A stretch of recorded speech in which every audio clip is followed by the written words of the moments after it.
Welcome to the Inside Silverstone podcast, a business-focused podcast covering all things tech, engineering and innovation.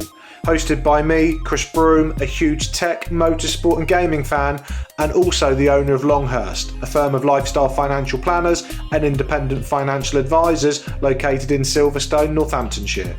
This is a series of unscripted and unpolished conversations with leading business owners, thought leaders and high-tech talent where we discuss their experiences within the Silverstone business and motorsport region.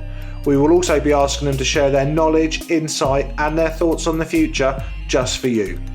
If you're looking to learn more about the Silverstone high growth region and commercially connect with like-minded peers, you've definitely come to the right place. Welcome to Inside Silverstone.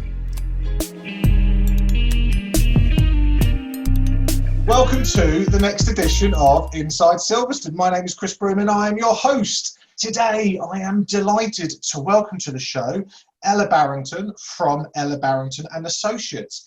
Ella, welcome to the show. Hi Chris, thanks for having me. Absolute pleasure. Ella, we're doing a bit of a new podcast series at the moment. So we're doing something that's called COVID Catch Up. Which we're doing with special guests, people that are new friends to us, like yourself, but also old friends, people that have been on the podcast before. So you are literally going to be our new episode, our first episode of this COVID catch-up, so absolutely no pressure.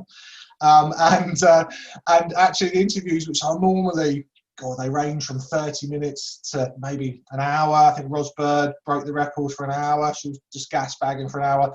We're going to be condensing these episodes down to sort of 10, 15 minutes maximum, just so that we can make sure we can record more and more people can come on and we can air episodes a bit more frequently. So as I said, you are the first sort of guinea pig of this, Ella. So thank you very much for agreeing to come on. You're a good sport. And you literally just said that you just finished watching a NASA type program on YouTube. So talk to us about that quickly before we get on to you guys. So what was it? It was a launch of what, or not a launch? So NASA have just sent a new robotic spacecraft to Mars. It'll get there in 7 months' time, which I'm sure I will have forgotten about, but sure. It was pretty exciting, especially after kind of the world's attention was captured at the end of May with Bob and Doug, everybody's favourite wholesome NASA astronauts, got sent up at SpaceX, and it's kind of rekindled my love for all that geeky science stuff. So science stuff's good with us. Our listeners love geeky science stuff. So Ella Barrington, you run Ella Barrington and Associates, and so obviously I do my research, I Google. So I've got here award-winning project manager. So tell us a story about that.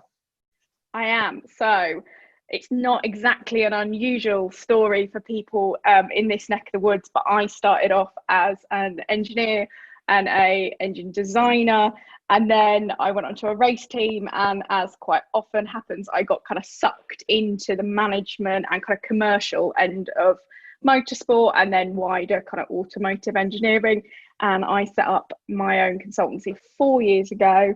And now we basically help people get stuff done, particularly kind of STEM businesses where people are really amazing at what they do. They're into their technology. They love their product. They love going racing. They love doing what they do best. And when you register a business at Companies House, they don't give you this big manual or set of rules as to how to run a business. And you don't know what you don't know. Whereas we've kind of run and scale businesses as a team. So we kind of take all the really dreary, often overlooked stuff like compliance and admin and things and just make them as good and as efficient as they can be for people, and either make it so efficient that you can do it yourself and it doesn't bore you to tears, or we take it on and kind of, we are your nagging force or your reminder service, or we just make sure that when you want something to happen, you just arrive. We've done all the rest of it for you and find you the right people in the right place and the right time. Nice. Sounds very, very good. So just quickly, for those listening to this who might not know what the term means, what's STEM? So STEM is science, technology, engineering and mathematics.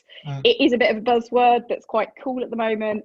It sort of came out of education maybe 5 or 6 years ago when kind of discovered that they needed a collect all term for the subjects that kids weren't studying. And STEM's come out of there. Cool, good word.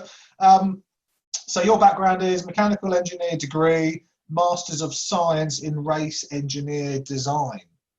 So is that as cool as it sounds? So a Masters of Science in Race Engineer Design. Is it cool? Right. And what was the race team you did it with?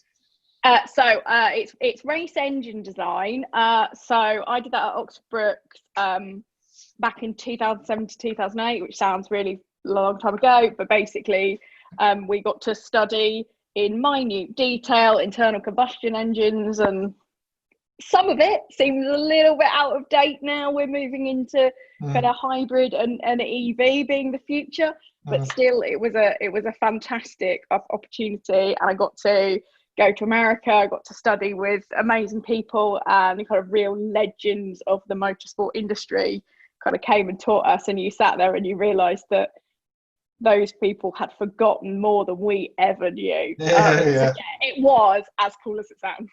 Okay. But then you've worked in and around race teams locally, presumably?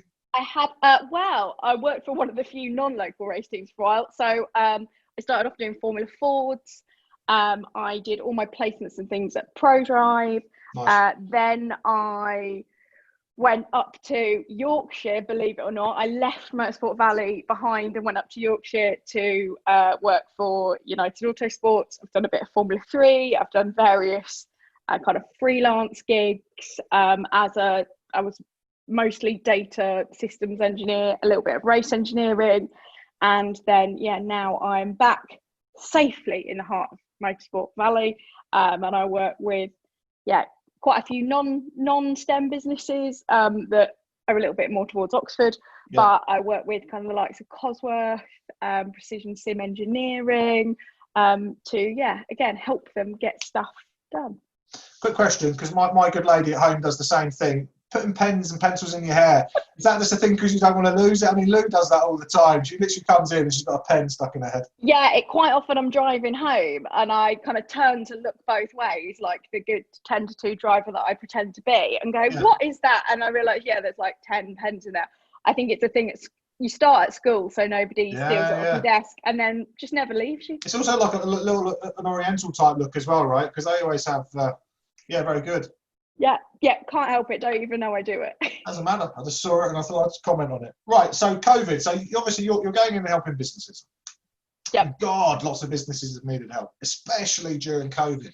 So what's been the experience with people that you've been working with? How's COVID impacted them?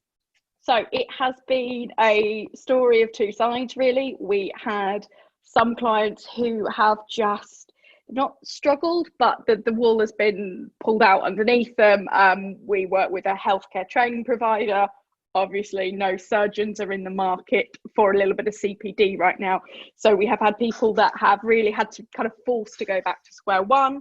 And actually that's been quite a good opportunity for us, because we're often about working on a business rather than in a business. So they've had no choice really but to get on with all that stuff that you think, I really should do that. And then we've got at the other extreme, we've had clients who there are not enough hours in the day, particularly kind of sim racing clients who just cannot build stuff quick enough. And it's really just about kind of supporting them to scale. And, we've had a bit of supply chain interruption in places, but on the whole, it's balanced itself out. And I think what it has given business owners the chance to do is to kind of stop and reflect on where they're going, whether it's either direction, and find out what's important to them as well. There's been a lot of people that have stopped and gone, hang on a minute, I can't remember why I used to sit in that traffic all the time, or why did I need to get on a plane when I could have just had that meeting over Zoom?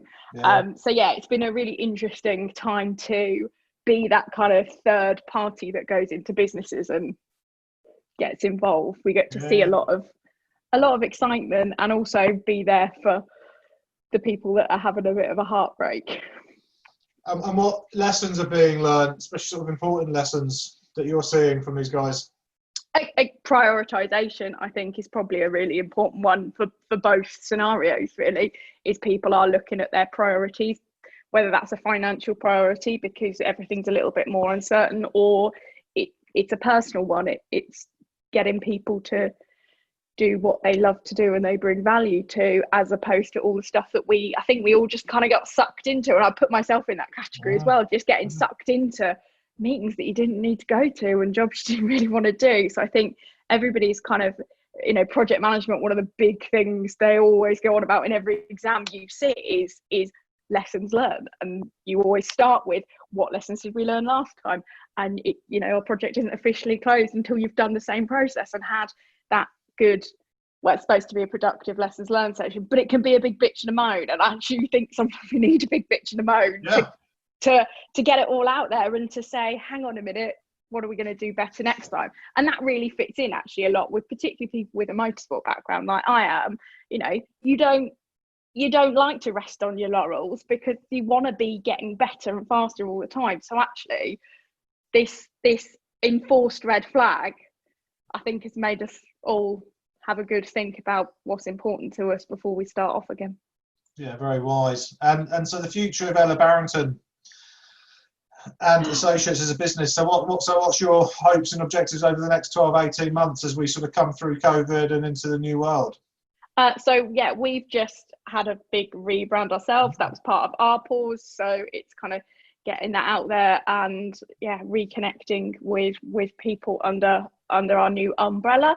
But yeah, I think it's exciting. I think there is a sad inevitability probably to a second wave and further lockdowns. So that in the short term, that's what we're going to be looking at is how we can support our clients through that and make sure that it's not quite as hard or overworked or underworked as they were last time. And then hopefully this time next year we'll be back on track, but again with our nice priorities where we can go home early for a gin and tonic like I am going to do today, because it's I think people are going to be working a lot smarter, right, moving forward. So not necessarily just home working, but just more efficiently. And certainly with what we do, we're financial planners, and so all the clients we're working with, or some of them at least, have a real revaluation of, as you said, journey time into work, stopping work early, maybe pivoting and doing something else in their career, literally stopping work altogether.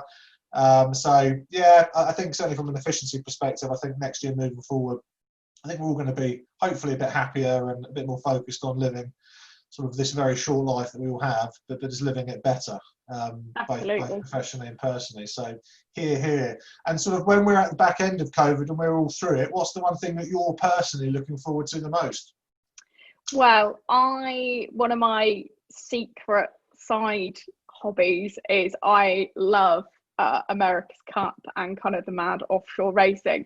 And America's Cup is on, at the moment, it is on in March next year in New Zealand. So it feels a little bit touch and go. It feels a little bit close to second lockdown at the moment, but I'm really hoping we can make it out there. And we went to Bermuda 4 years ago for the last round, and that is really what I am pinning my hopes for 2021 on. God, that'd be good, wouldn't it? That'd be good. Right, I'm going to start drawing this interview to a close. So thank you so much for being a good sport, for being our guinea pig. It's a bit quicker than we'd normally be doing, but as I said, I think we can get more interviews done and share the message from everybody within our community. I've literally just thought of a very last question, and it's a bit of a weird one, and I'm going to trial it on you, subject to how you respond to it. I'm then going to ask everybody else privately, and just not tell them that we're asking this, okay? I love a prototype. Okay. What is, for you, the king or queen of crisps? Oh, I don't think you can go wrong with a what's it, can you? Ooh, but are we going to go original what's it or going to go different flavour what's it?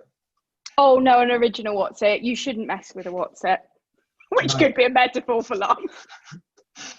Hashtag don't mess with a what's it. Do you know what, weird thing, don't tell anybody this, but when I was younger, I used to like making a what's it sandwich with Dairy.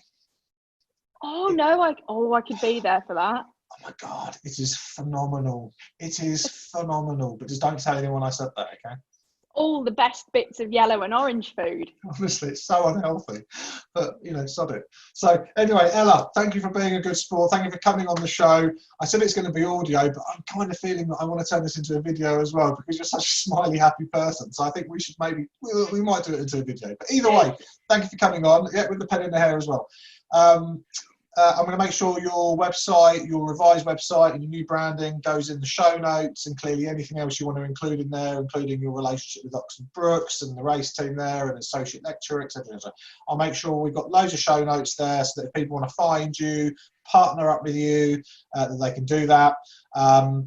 You should also, as a complete aside, if you haven't already, consider the Silverstone Technology Cluster. I don't know if you've joined that yet, or you're going to consider joining that, but I think I need to. I had a chat with Pim like 4 years ago when we started, but I think we're in a better position now. We're at Greatworth to just come and join as well. All the cool kids hang out, so be part of the cool gang. There's a crisp sandwich on offer. Do you know what? I think I'll talk to Pim and we'll make that a thing, that if you sign up, he makes you a crisp sandwich. As long as it's original Otsits, we're fine.